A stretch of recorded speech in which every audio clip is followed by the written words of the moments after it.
परमेश्वर को क्या कहते हैं हम? ब्रह्मा। सर्वत्र व्यापक होने से उसको क्या कहते हैं हम? विष्णु। दुष्टों को दंड देकर रुलाने से रुद्र। दुष्टों को दंड देकर रुलाता है इसलिए उसका नाम रुद्र है। कहते हैं मंगलमय और सबका कल्याण करता होने से शिव। मंगलमय है और सबका कल्याण करने वाले होने से उसको शिव है। कहते हैं यह सर्वम अश्नुते न क्षरति न विनश्यति तद अक्षरम यह स्वयं राजते स स्वराट यो अग्निरिव काला कलयिता प्रलय करता सा कालाग्निरीश्वर। समझ इसका अर्थ करते हुए कहते हैं जो सर्वत्र, अक्षर किसको कहते हैं? जो सर्वत्र व्याप्त अविनाशी। अर्थात अक्षर क्या है? जिसका कभी विनाश नहीं होता और सब जगह होता है, इसलिए उस परमेश्वर को क्या कहते हैं? अक्षर कहते हैं। और क्या है? स्वराट है। अब देखो परमेश्वर के यहां पर कितने नाम बताए जाएंगे? 100। कितने नाम बताए जाएंगे? 100। तो हम श्रद्धा के साथ परमेश्वर के इस नामों को जाने समझें, परमेश्वर के 100 नामों को हम जाने, उसके गुण को और उसके कर्म और स्वभाव के कारण से ये नाम परमेश्वर के इसमें बताए जाएंगे 100 नाम। तो धैर्य से समझते हुए चलें कि किस किस गुण के कारण परमेश्वर को क्या क्या कहते हैं। प्रलय में सबका काल और काल का भी काल है। प्रलय में क्या है? सबका काल है, उसको कालाग्नि कहते हैं। और काल का भी काल कौन है? परमपिता परमेश्वर है। इसलिए परमेश्वर का नाम क्या है? कालाग्नि। कालाग्नि। परमेश्वर को काल क्यों कहते हैं? एक हम आधुनिक भाषा में बता दें। देखो ये काल कब बनता है? जब पृथ्वी सूर्य के चारों तरफ चक्कर लगाने लगती है, तभी काल की निष्पत्ति होती है। और इनमें गति, इसकी रचना किसने की है? परमपिता परमेश्वर ने। इसलिए वो क्या हो गया? काल का भी काल हो गया। इसलिए इसमें कहते हैं इंद्रम मित्रम से कहते हैं जो एक अद्वितीय सत्य ब्रह्म वस्तु है। कुछ लोग ये कहते हैं, स्वामी जी लिखते हैं, जो एक अद्वितीय मतलब उसकी तरह का दूसरा नहीं है और सत्य ब्रह्म वस्तु है। अब लोग कई बार ये कहते हैं कि ब्रह्म कोई वस्तु है क्या? ये देखो ब्रह्म वस्तु है कि नहीं है? ऋषिवर दयानंद लिखते हैं सत्य ब्रह्म क्या है? वस्तु है। वस्तु का अर्थ क्या है? सत्ता। वस्तु का अर्थ जैसे लोग में लेते हो, अगर हमें ये कहें ये क्या है? वस्तु है। ये वस्तु है कि नहीं है? वस्तु है, अर्थात इसकी सत्ता है। तो परमपिता परमेश्वर भी एक वस्तु है, अर्थात सत्तात्मक रूप है। उसी के इंद्रादि सब नाम हैं। कहते हैं दिशु शुद्धेशु पदार्थेशु भवा दिव्या। दिशु शुद्ध पदार्थों में जो होता है उसको दिव्य। शोभनानि पर्णानि पालनानि पूर्णानि कर्माणि वा यस्य सह यो गुरु आत्मा सा गरुत्मान यो मातरिश्वा वायुरिव बलवान समातरिश्वा। स्वामी जी का अर्थ है जो प्रकृत्यादि दिव्य पदार्थों में व्याप्त। प्रकृति है ना, इस प्रकृति में भी जो क्या है? ये दिव्य पदार्थ है। प्रकृति भी एक दिव्य पदार्थ है। कहते हैं इस दिव्य पदार्थ में परमेश्वर क्या है? व्याप्त है, इसमें समाया हुआ है, इसलिए इसका नाम है दिव्य।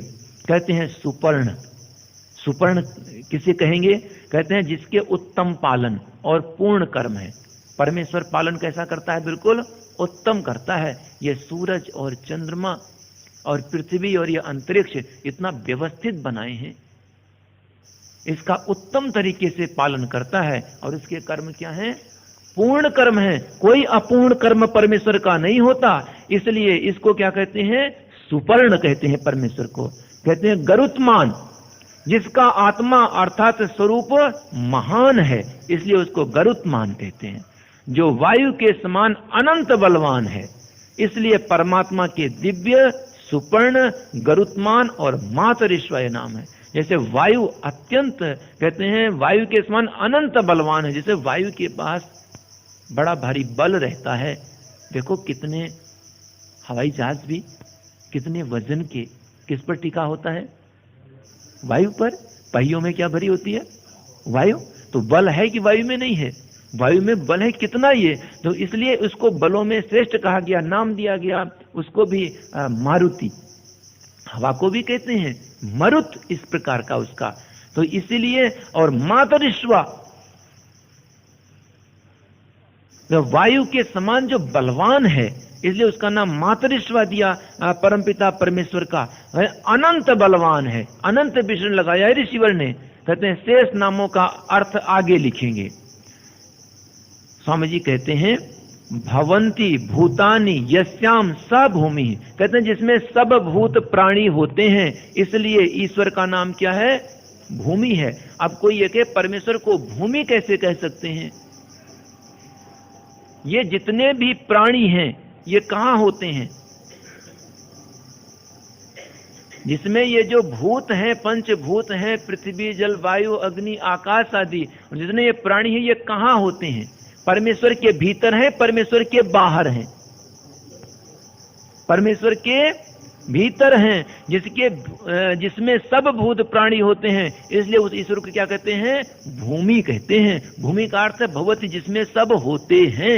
इसको भूमि इसलिए कहते हैं कि इसमें क्या है? हमारे शरीर आदि क्या है? इसी से बने हैं, इसी से वनस्पतियां आदि उत्पन्न होती हैं, इसलिए इसको भूमि। और परमेश्वर को भूमि इसलिए कहते हैं कि हम सब किसके भीतर हैं? परमेश्वर के भीतर ही हैं, इसलिए परमेश्वर को भूमि कहते हैं। कहते इंद्रो मन्ना, इस मंत्र में इंद्र परमेश्वर का ही नाम है, इसलिए यह प्रमाण लिखा है। इंद्र परमेश्वर का नाम है। कोई यह ना समझ ले कि देवताओं का राजा जो स्वर्ग लोक में रहता है, जहां अप्सराएं रहती हैं और ये सब रहते हैं, ऐसा नहीं। इंद्र किसका नाम है? परमेश्वर का नाम है। कहते हैं जैसे प्राण के बस सब शरीर इंद्रियां होती हैं, वैसे परमेश्वर के बस में सब जगत रहता है। हमारे प्राण जो शरीर में हैं, 10 प्राण, इसके बस में हमारा ये शरीर और इंद्रियां हैं, वैसे परमेश्वर के बस में सारा जगत रहता है, इसलिए उस परमेश्वर का नाम क्या है? प्राण। क्या नाम है परमेश्वर का? प्राण। स्वामी जी आगे कहते हैं इत्यादि प्रमाणों के ठीक ठीक अर्थों के जानने से इन नामों करके परमेश्वर ही का ग्रहण होता है। कि इन प्रमाणों के द्वारा जब ठीक ठीक अर्थ को हम जानते हैं तो इन नामों से हम परमेश्वर का ही ग्रहण करते हैं, क्योंकि ओम और अग्न्यादि नामों के मुख्य अर्थ से परमेश्वर ही का ग्रहण होता है। कहते हैं जैसा कि व्याकरण, निरुक्त, ब्राह्मण, सूत्रादि ऋषि मुनियों के व्याख्यानों से परमेश्वर का ग्रहण देखने में आता है, वैसा ग्रहण करना सबको योग्य है। कहते हैं परंतु, अर्थात ये जो विराट है, विश्व है, हिरण्यगर्भ है, तेजस है, प्राज्य है, समझ, कहते हैं ये अन्यों के भी नाम हो सकते हैं, लेकिन निरुक्त आदि ग्रंथों में ये परमेश्वर के नाम बताए गए हैं। परंतु कहते हैं ओम या तो केवल परमात्मा ही का नाम है। कहते हैं ओम किसका नाम है? अन्य किसी का नाम नहीं। ओम तो केवल परमात्मा ही का नाम है। और अग्नि आदि नामों से परमेश्वर के ग्रहण में प्रकरण और विशेषण नियम कारक हैं कि कब हम अग्नि का नाम परमेश्वर समझें और कब हम अग्नि को ये लौकिक अग्नि समझें। तो ऋषिवर कहते हैं इसमें प्रकरण और विशेषण हमें बता देते हैं कि अब तो समझो लौकिक अग्नि और अब तो समझो परमेश्वर। इससे क्या सिद्ध हुआ कि जहां जहां स्तुति, प्रार्थना, उपासना, सर्वज्ञ, व्यापक, शुद्ध, सनातन और सृष्टिकर्ता आदि विशेषण लिखे हैं, वहीं वहीं इन नामों से परमेश्वर का ग्रहण होता है। अर्थात जहां कहीं मंत्र में ये आ गया कि स्तुति करो या प्रार्थना, उपासना, सर्वज्ञता, व्यापक, शुद्ध, सनातन और सृष्टिकर्ता आदि विशेषण लिख दिए, वहां तो हम अग्नि है, वायु है, हिरण्यगर्भ है, तेजस है, इन सब से केवल परमेश्वर का हम अर्थ लेंगे। और जहां पर ततो विराड जायत विराजो अधिपुरुषः श्रोत्राद् वायुश्च प्राणश्च मुखादग्निरजायत तेन देवा अयजन्ता पश्चात् भूमिमथो पुरः तस्माद् वा एतस्मादात्मन आकाशः सम्भूतः आकाशाद् वायुः वायोरग्निः अग्नेरापः अद्भ्यः पृथिवी पृथिव्या ओषधयः ओषधिभ्योऽन्नम् अन्नादरेतः रेतसः पुरुषः सा वा एष पुरुषो अन्न रसमयः। कहते हैं ये तैत्तिरीयोपनिषद का वचन है। ऐसे प्रमाणों में विराट, पुरुष, देव, आकाश, वायु, अग्नि, जल, भूमि आदि नाम लौकिक पदार्थों के होते हैं। पर स्वामी जी लिख भी देते हैं कि कहाँ कहाँ लौकिक का ग्रहण कर लेंगे। कहते हैं क्योंकि जहाँ जहाँ उत्पत्ति, स्थिति, प्रलय, अल्पज्य, जड़, दृश्य आदि विशेषण भी लिखे हों, वहां वहां परमेश्वर का ग्रहण नहीं होता। वह उत्पत्ति आदि व्यवहारों से पृथक है, क्योंकि परमेश्वर की उत्पत्ति नहीं होती है और उपरोक्त मंत्रों में उत्पत्ति आदि व्यवहार है। इसी से यहाँ विराट आदि नामों से परमात्मा का ग्रहण ना होके संसारी पदार्थों का ग्रहण होता है। कहते हैं किंतु जहां जहां सर्वज्ञादि विशेषण हो वहीं वहीं परमात्मा, और जहां इच्छा, द्वेष, प्रयत्न, सुख, दुख और अल्पज्ञादि विशेषण हो वहां वहां जीव का ग्रहण होता है। ऐसा सर्वत्र समझना चाहिए, क्योंकि परमेश्वर का जन्म मरण कभी नहीं होता। इससे विराट आदि नाम और जन्मादि विशेषणों से जगत के जड़ और जीवादि पदार्थों का ग्रहण करना उचित है, परमेश्वर का नहीं। स्वामी जी यहाँ कहते हैं कि जहां जहां तो उत्पत्ति हो, प्रलय हो और जड़ हो, दृश्य हो, वहां वहां क्या समझना कि ये किसका वर्णन है? प्रकृति का। और जहां जहां इच्छा, द्वेष, प्रयत्न, सुख, दुख हो वहां किसको समझना? जीव का। और जहां सर्वज्ञ, सर्वशक्तिमान, सर्वव्यापक आदि का हो वहां पर किसको समझना चाहिए? परमात्मा का। देखो स्वामी जी ने जो मध्य काल में लोगों ने वेद का अर्थ सब कुछ इसी लौकिक परख ही लगा दिया था कि अग्निम ईडे का अर्थ यही करने लगे थे कि अग्निम ईडे में इस अग्नि की क्या करता हूं? स्तुति करता हूं। तो स्वामी जी कहते हैं यहां तो स्तुति है, इस अग्नि की स्तुति क्या? स्तुति किनकी करनी चाहिए?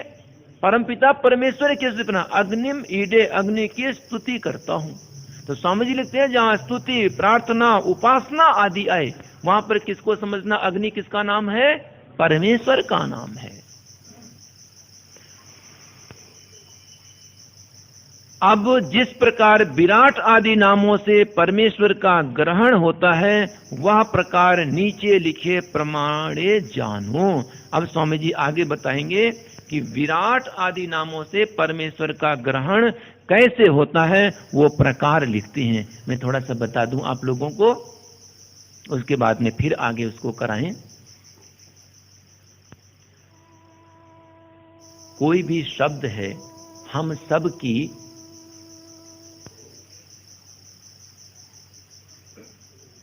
भाषा क्या है? हम सब की मूल भाषा क्या है? मूल भाषा संस्कृत है। हम भारतीय, हम तो यही मानते हैं कि इस संसार में जितनी भी भाषाएं आज चलती हैं इनकी मूल भाषा क्या है? संस्कृत है। और हम भारतीयों की तो भाषा है ही संस्कृत। संस्कृत में बहुत संक्षिप्त से बताएंगे, जो संस्कृत में शब्दों के अर्थ क्या है? नियत होते हैं, और उस अर्थ को निकालने की एक प्रणाली है, और वो जाना जाता है किससे? व्याकरण से। किससे निकाला जाता है? व्याकरण से। स्वामी दयानंद सरस्वती से पहले जो अन्य विद्वान हुए, जिन लोगों ने वेद का भाष्य किया है, जैसे सायण है, उब्बट है, महिधर हैं, इन लोगों ने वेद का भाष्य किया। लेकिन एक तो कई चीजें रही। एक तो ये रहा कि इसको भूल बैठे कि जहां जहां सर्वज्ञ देखो, जहां जहां स्तुति देखो, प्रार्थना देखो, उपासना देखो, वहां वहां किसका ग्रहण करना है? परमेश्वर का। इन लोगों ने इसको छोड़ दिया। जहां पर स्तुति, प्रार्थना, उपासना थी वहां पर भी किसका ग्रहण करने लगे? इसी लौकिक अग्नि का। इसीलिए कहते हैं ये लौकिक अग्नि की ही पूजा करते हैं फिर तो। और यहीं से प्रचलन में गया, फिर अन्य मत मतांतर के लोग अग्नि की पूजा करने लगे। नहीं तो पूजा करने का किसका है? परम पिता परमेश्वर का। तो ऋषिवर का एक तो सिद्धांत ये, और जहां कहीं ये है कि अल्पज्जिता, सुख दुख, इच्छा द्वेष प्रयत्न, ये सब जहां पर देखते हैं वहां किसका ग्रहण होगा? जीव का। वहां पर भी उन लोगों ने किसका ग्रहण करने लगे? कहीं प्रकृति का, कहीं परमेश्वर का। तो इससे भी वो हुआ। और जहां कहीं पर क्या है? जड़ पदार्थ है। ध्यान से समझते चलना कि क्या है? जड़ पदार्थ है, दृश्य पदार्थ है, प्रलय होता है, स्थिति होती है, उत्पत्ति होती है। वहां क्या सोच लिया? वहां जड़ को नहीं माना, वहां क्या है? एक देवता रहता है उसके भीतर में।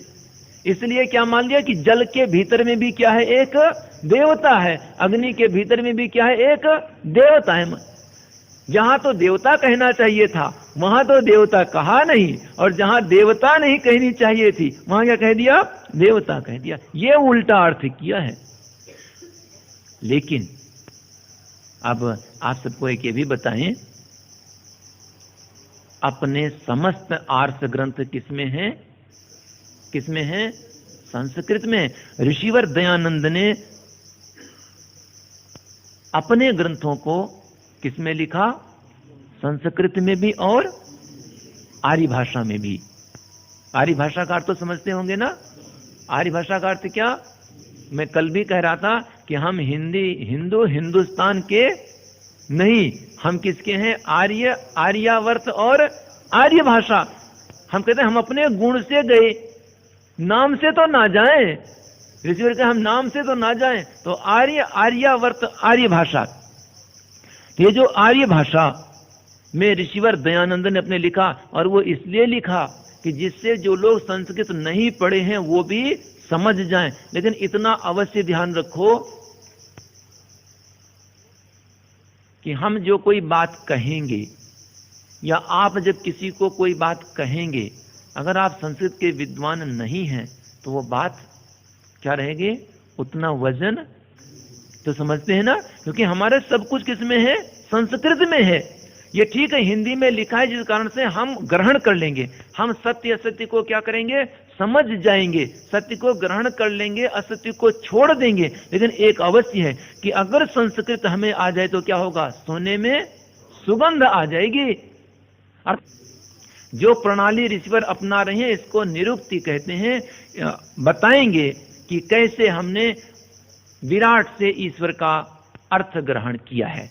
हम संस्कृत में भी पढ़ देंगे और हिंदी में भी ऋषिवर के हम अर्थ बताएंगे।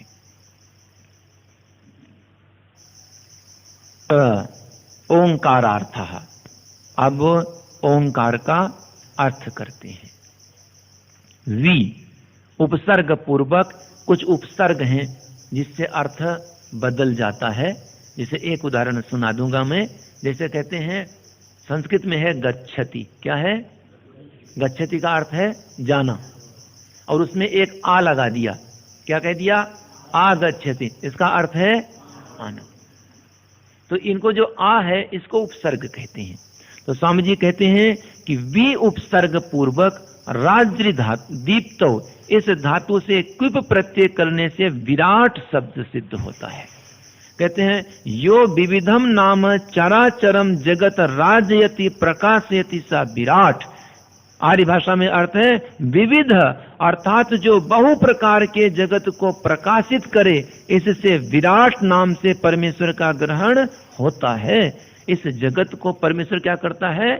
बहुत प्रकार से प्रकाशित करता है। उसमें से एक प्रकार मैं बता दूं, इस जगत को कैसे प्रकाशित करता है आप भी बता सकते हैं। वो कौन सा है? एक बताओ। हाँ बिल्कुल ठीक है। क्या है? सूर्य है। बहु प्रकार से जगत को प्रकाशित करता है सूर्य की रचना करके। ये बहु प्रकार के जगत को प्रकाशित करते हैं, उनमें से एक प्रकार यह है भिन्न भिन्न प्रकार से। और धरती पर किसका कर दिया? किसका वो निर्माण? अग्नि का। अग्नि का भी, अग्नि से भी तो प्रकाशित होता है। जगत को प्रकाशित करे, इससे विराट नाम से परमेश्वर का ग्रहण होता है। स्वामी जी कहते हैं कि अंचु गति पूजनयो हो। कहते हैं अग, अगि इण गत्यर्थक धातु है। इनसे अग्नि शब्द सिद्ध होता है। कहते हैं गति के 3 अर्थ जिन्होंने संस्कृत पढ़ी है कुछ और यहाँ बैठे हैं वो भी ध्यान से देखते जाएंगे। ऋषिवर दयानंद की योग्यता भी अगाध थी। ऋषिवर दयानंद ने वो भी इसमें लिखा है। जो नहीं संस्कृत पढ़े वो भी समझने का प्रयास करेंगे। जब घर जाएंगे इसे 2 बार 3 बार पढ़ेंगे तो अर्थ भी अपने आप प्रकट होता चला आएगा, क्योंकि जहां कठिन है वहां मैं बताता हुआ चलता हूं। कहते हैं गति के 3 अर्थ हैं, एक है ज्ञान, दूसरा है गमन और तीसरे है प्राप्ति। गति के कितने अर्थ? कौन कौन से? कौन कौन से? ये इसलिए बुलवा देते हैं कि कुछ लोगों को थोड़ी नींद सी आ जाती है, और नींद आ भी रही होगी क्योंकि विषय थोड़ा सा क्या है, गंभीर है। ऋषिवर दयानंद ने, और इसलिए यहाँ पर है कि ऋषिवर दयानंद ईश्वर का नाम हम कैसे इस प्रकार से मानते हैं कि ये ईश्वर का नाम है, ये प्रकृति का नहीं, ये जीव का नहीं, तो ये निरुक्ति कर रहे हैं ऋषिवर दयानंद। इसलिए थोड़ा सा ये लगता है, नहीं तो अर्थ बड़ा उत्कृष्ट है। तो कहते हैं गति के 3 अर्थ ज्ञान, गमन और प्राप्ति। कहते हैं पूजनम नाम, पूजन किसको कहते हैं? कहते हैं सत्कार को। यो अंचति अच्यते अगति अंगत्येति सो अयम अग्नि। कहते हैं जो ज्ञान स्वरूप सर्वज्ञ, जानने, प्राप्त होने और पूजा करने के योग्य है, इससे उस परमेश्वर का नाम क्या है? अग्नि है। परमेश्वर को अग्नि क्यों कहते हैं? इसलिए कहते हैं कि परमेश्वर क्या है? ज्ञान स्वरूप है, इसलिए उसको अग्नि कहते हैं। कहते हैं परमेश्वर क्या है? सर्वज्ञ है, इसलिए उसको अग्नि कहते हैं। कहते हैं जानने, कहते हैं परमेश्वर को जानना चाहिए, इसलिए भी उसको अग्नि कहते हैं। परमेश्वर को प्राप्त भी हुआ जाता है कि हम परमेश्वर को प्राप्त हों, इसलिए भी उसको अग्नि कहते हैं। और क्या है? पूजा करने के योग्य कौन है? परमेश्वर, इसलिए भी उसको क्या कहते हैं? हम अग्नि कहते हैं। अब अग्नि तो समझ में आ गया होगा ना कि परमेश्वर को अग्नि क्यों कहते हैं? समझ में तो आ गया ना? ये अग्नि कठिन तो नहीं लग रहा है ना ये, कि अग्नि परमेश्वर को क्यों कहते हैं? इसलिए कहते हैं वो ज्ञान स्वरूप है, सर्वज्ञ है, जानने के योग्य है, प्राप्त होने के योग्य है और पूजा करने के योग्य है, इसलिए उस परमेश्वर को अग्नि कहते हैं। कहते हैं विश्व प्रवेशने धातु से विश्व शब्द सिद्ध होता है। विशंति प्रविष्टानि सर्वाण्यकाशादीनि भूतानि यस्मिन् यो वा आकाशादिषु सर्वेषु भूतेषु प्रविष्टः सः विश्व ईश्वरः। इसके 2 अर्थ करते हैं ऋषिवर। देखो कहते हैं जिसमें आकाश आदि सब भूत प्रवेश कर रहे हैं। ये आकाश आदि सारे भूत किसमें हैं? परमपिता परमेश्वर के भीतर हैं। कहाँ है? परमेश्वर के भीतर हैं, इसलिए उसको क्या कहते हैं? विश्व। कहते हैं अथवा जो इनमें व्याप्त होके प्रविष्ट हो रहा है, और परमेश्वर क्या है? इनके भीतर भी व्याप्त है, इसलिए भी उसको क्या कहते हैं? विश्व कहते हैं। इत्यादि नामों का ग्रहण आकार मात्र से होता है। आकार से 3 अर्थ का ग्रहण किया है। कौन कौन सा? एक तो विराट, और दूसरा अग्नि, और तीसरा विश्व। आगे कहते हैं ज्योतिर्वै हिरण्यम तेजो वै हिरण्यम इति ऐतरेय शतपथ ब्राह्मणे। कहते हैं ज्योति वै हिरण्यम, हिरण्य गर्भ है ना। कहते हैं हिरण्य किसको कहते हैं? हिरण्य किसे कहेंगे? हिरण्य क्या है? हिरण्य का अर्थ हम समझते हैं सोना। क्या समझते हैं? सोना। सायण, मैदर, उबट आदि ने इसका स्वर्ण अर्थ ज्यादा किया है, लेकिन ऋषिवर कहते हैं हिरण्य क्या? कहते हैं ज्योतिर्वै हिरण्यम, ज्योति का नाम हिरण्य है। तेजो वै हिरण्यम, तेज का नाम क्या है? हिरण्य है।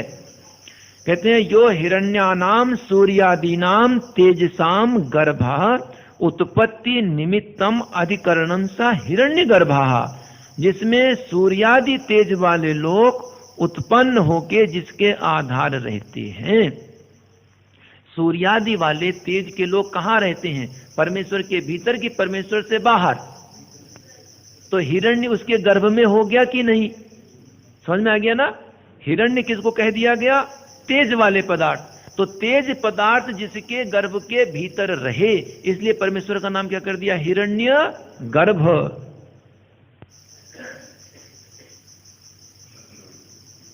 जो सूर्यादि तेज स्वरूप पदार्थों का गर्भ नाम उत्पत्ति और निवास स्थान है। अब एक और अर्थ कर दिया यहां पर, कहते हैं कि सूर्य और तेज स्वरूप पदार्थों का गर्भ, गर्भ नाम जैसे शिशु या संतान गर्भ में रहती है, इसी प्रकार से क्या उससे उत्पत्ति होती है। कहते हैं फिर क्या, परमेश्वर के भी गर्भ में क्या है, ये सूर्य आदि सबके सब हैं, इसलिए भी उसको क्या कहते हैं, हिरण्य गर्भ, और इसका निवास स्थान भी है। अर्थात ये सूर्य आदि तेज पदार्थ कहाँ रहते हैं, परमेश्वर के ही भीतर रहते हैं, इसलिए परमेश्वर का नाम क्या है, हिरण्य गर्भ है। स्वामी जी कहते हैं इसमें यजुर्वेद के मंत्र का प्रमाण है। अब हमारे साथ में इस प्रमाण को सभी बोलेंगे। हिरण्यगर्भः समवर्तताग्रे भूतस्य जातः पतिरेक आसीत् सादाधार पृथिवीं द्यामुते मां कस्मै देवाय विशा विधेमा। स्वामी जी देखो प्रमाण दे रहे हैं, किसका, यजुर्वेद का, कि मैंने हिरण्यगर्भ तो कह दिया, लेकिन हिरण्यगर्भ का जो प्रमाण दे रहे हैं कि हिरण्यगर्भ किसको कहेंगे, और परमेश्वर का नाम कैसे है, स्वामी जी ने यजुर्वेद का प्रमाण दिया। कुछ लोग जो ये कहते हैं कि ये तो स्वामी जी की अपनी ऊहा है, लेकिन नहीं, ऋषिवर ने जहां लिखा है उन्होंने लिखा है कि वेदादि सत्य शास्त्रों से प्रमाण उद्धृत करके किया है और उद्धरण कर दिया है। ये नहीं कहा कि जो मैं कह रहा हूं वो मान लो, ये कह रहे हैं जो वेदादि शास्त्र कह रहे हैं उसको स्वीकार करो। मैं भी स्वीकार करता हूं और आप भी स्वीकार करें। कहते हैं इत्यादि स्थलों में हिरण्यगर्भ से परमेश्वर ही का ग्रहण होता है। आगे कहते हैं वागति गंधनयोः, इस धातु से वायु शब्द सिद्ध होता है। कहते हैं गंधनम हिंसनम यो वाति चराचरम जगत धरति बलिनाम बलिष्ठा सवायु। कहते हैं जो चराचर जगत का धारण, ये चर और अचर अर्थात जड़ और प्राणी, ये जो जगत है इसको धारण कौन कर रहा है, परमपिता परमेश्वर। और जीवन, इसको जीवित कौन कर रहा है, जीवन कौन दे रहा है, परमपिता परमेश्वर। और प्रलय कराता, प्रलय कौन कराता है, ईश्वर। और सब बलवानों से बलवान है, ऐसा जो ईश्वर है, इस ईश्वर का नाम क्या है, वायु। अब देखो वायु का कितना है, इसका वायु है कि जगत का धारण, जीवन और प्रलय करता और सब बलवानों से बलवान है, इससे उस ईश्वर का नाम वायु है। कहते हैं तिज निशाने, इस धातु से तेजहा और इससे तद्धित करने से तेजस शब्द सिद्ध होता है। जो आप स्वयं प्रकाश और सूर्यादि तेजस्वी लोकों का प्रकाश करने वाला है, इससे उस ईश्वर का नाम तेजस है। अब एक ये भी देखो, ऋषिवर लिखते हैं कि जो आप स्वयं प्रकाश, परमेश्वर कैसा है, स्वयं प्रकाश स्वरूप, उसको देखने के लिए किसी बाहरी प्रकाश की आवश्यकता नहीं होती। और क्या है, ये सूर्यादि तेजस्वी लोगों का भी प्रकाश कौन करता है। अच्छा ये बताओ कि ये सूर्यादि लोगों का प्रकाश कैसे करता है ईश्वर, रचना करके करता है कि अपना प्रकाश ही भर देता है। ठीक है, रचना करके ही उसमें ऐसी संरचना करता है कि जिससे वो क्या हो उठे, प्रकाशित। अरे समझ में कहोगे कैसे, जैसे ये क्या जल रहा है, बल्ब, इसकी रचना ऐसी कर दी कि इसमें क्या हो गया, ये प्रकाशित हो उठा। रचना ही तो है, ये वही है इसमें। इससे उस ईश्वर का नाम तेजस है। इत्यादि नामार्थ उकार मात्र से ग्रहण होते हैं। कहते हैं ईश ऐश्वर्य, इस धातु से ईश्वर शब्द सिद्ध होता है। कहते हैं या ईष्टे सर्वैश्वर्यवान वर्तते सा ईश्वरः। कहते हैं जिसका सत्य विचारशील ज्ञान और अनंत ऐश्वर्य है। कहते हैं सत्य विचारशील ज्ञान, परमेश्वर का जो ज्ञान है वो क्या है, सत्य है। और वो ज्ञान क्या है, विचारशील ही है, कभी भी अविचारशील नहीं है। और उसका ऐश्वर्य कितना है, कहते हैं अनंत ऐश्वर्य है। इससे उस ईश्वर का नाम क्या है, उस परमात्मा का नाम क्या है, ईश्वर है। अर्थात जिसका सत्य विचारशील ज्ञान और अनंत ऐश्वर्य है, इससे उस परमात्मा का नाम ईश्वर है। कहते हैं दो अवखंडने, इस धातु से अदिति और इससे तद्धित करने से आदित्य शब्द सिद्ध होता है। न विद्यते विनाशः यस्य सो अयम अदिति, अदिति एव आदित्यः, जिसका विनाश कभी ना हो उस ईश्वर की क्या संज्ञा है?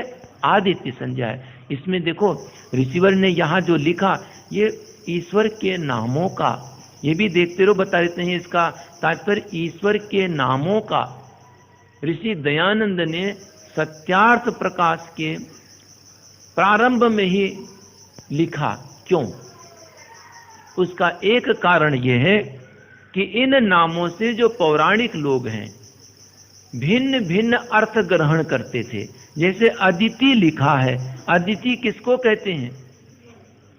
नहीं, आदित्येश्वर को कहेंगे। और अदिति कहते हैं देवताओं की माता का नाम क्या? अदिति।